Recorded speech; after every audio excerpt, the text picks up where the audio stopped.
বিসমিল্লাহ বিসমিল্লাহির রহমানির রহিম। পড়ছি পার্টস অফ পিস। এটা হচ্ছে রিভিশন। কোশ্চেনগুলো আগে থেকে সলভ করে রেখেছিলাম, এটা করা ঠিক না। রিভিশন দিতে গেলে সলভ করে রাখলে প্রবলেম হয়, যেহেতু করে ফেলছি কিছু করার নাই। যা হোক, he is a man of, এটা হবে পার্টস, কারণ হচ্ছে ম্যান অফ পার্টস অর্থ হচ্ছে গুণী ব্যক্তি। He is a man of parts এটার অর্থ হচ্ছে তিনি একজন গুণী ব্যক্তি। He is a man of parts, তিনি একজন গুণী ব্যক্তি। Man of parts means talented. Talented অর্থ গুণী বা মেধাবী এরকম। দেয়ার আর 8 parts of piece in English. ইংরেজিতে 8টি পার্টস অফ পিস রয়েছে। The number of parts of piece in English grammar is 8। ইংরেজি গ্রামারে 8টি পার্টস অফ স্পিচ রয়েছে। পার্টস অফ স্পিচ কত প্রকার? 8 মানে 8 প্রকার। ইংরেজি ব্যাকরণে অ্যাডভার্বকে বাংলায় কি বলে? ভাব বিশেষণ বলে। ইংরেজি ব্যাকরণে অ্যাডভার্বকে বাংলায় ভাব বিশেষণ বলে। The word adjective is an, এখানে এ হবে যেহেতু নাউন। অ্যাডজেক্টিভ শব্দটি মূলত নাউন। যদি এখানে ভাওয়াল থাকতো তাহলে অ্যান হতো, এটা হবে a. The word adjective is a noun. Adjective শব্দটা নাউন। আমরা জানি যে কোনো কিছুর নাম কি নাউন বলে, তাহলে পার্টস অফ স্পিচের একটা নাম হচ্ছে অ্যাডজেক্টিভ, একটা পার্টস অফ স্পিচ হচ্ছে অ্যাডজেক্টিভ, এটা আসলে পার্টস অফ স্পিচের একটি নাম। An antonym of abstract is, abstract শব্দটির বিপরীত শব্দ হচ্ছে কনক্রিট। অ্যান্টোনিম মানে বিপরীত। An antonym of abstract is concrete. Concrete হচ্ছে অ্যাবস্ট্রাক্ট শব্দটির বিপরীত। এই প্রশ্নটি বিভিন্ন পরীক্ষায় এসেছে।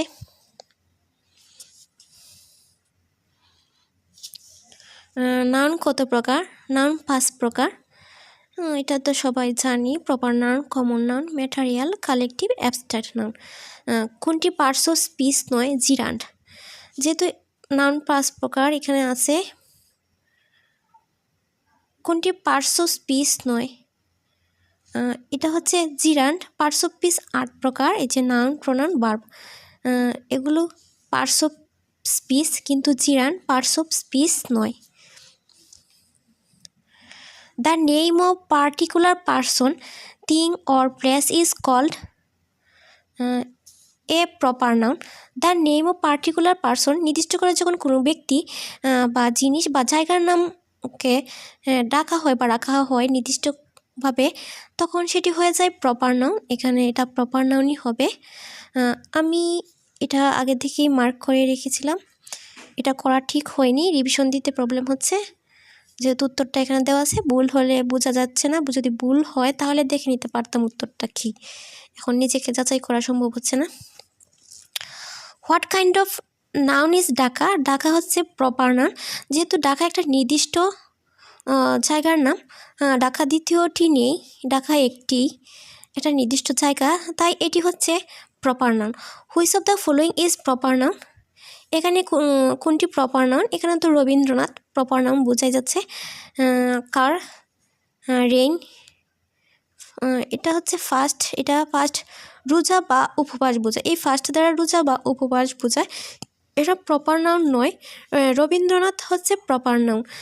The Padma is a river, এখানে দ্য পদ্মা কোন noun? Choose the correct parts of speech of the underlined word. তাহলে এটা হচ্ছে কোন পার্টস অফ স্পিচ? এটা হচ্ছে প্রপার নাউন। দ্য পদ্মা এখানে উল্লেখ করা আছে। রিভার হচ্ছে কমন নাউন। রিভার সব নদীকেই বোঝায়, কিন্তু দ্য পদ্মা নির্দিষ্ট করে শুধু পদ্মাকেই বোঝাচ্ছে, তাই এটা প্রপার নাউন হবে।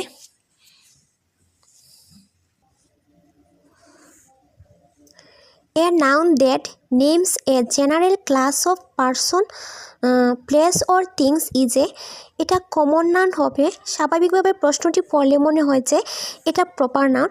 A noun that names a general class of person, এখানে এক জাতীয় ব্যক্তি, স্থান যেটা বা জিনিসকে বোঝায়, একই ধরনের ব্যক্তি স্থান জিনিসকে যদি বোঝায় তাহলে এটা কমন নাউন হবে। নির্দিষ্ট করে বোঝালে সেটা প্রপার নাউন হতো। এখানে এর সংজ্ঞা দেওয়া আছে, যে সকল নাউন দ্বারা নির্দিষ্ট কোনো ব্যক্তি, বস্তু বা স্থানের নাম না বুঝিয়ে এক জাতীয় সকলকেই বোঝায় তাদেরকে কমন নাউন বলে। তো এখানে a noun that names a general class of person, এই জেনারেল শব্দটি থাকার কারণেই এটা হয়ে গেছে কমন নাউন। যদি নির্দিষ্ট করে হতো নির্দিষ্ট একটি ব্যক্তি বা জায়গা বা বস্তুর নাম, তাহলে এটা প্রপার নাউন হতো। এখানে বলছে যে এক জাতীয় কোনো ব্যক্তিকে যদি বোঝায়, ধরে নিলাম স্টুডেন্ট শব্দটির দ্বারা সমস্ত শিক্ষার্থীকেই বোঝায়, এরকম হলে সেটা হয়ে যায় কমন নাউন। কিন্তু নির্দিষ্ট করে কোনো একজন শিক্ষার্থীকে বোঝালে সেটা প্রপার নাউন হবে। ধরে নিলাম যে করিম ইজ এ স্টুডেন্ট, তাহলে করিমটা হচ্ছে প্রপার নাউন।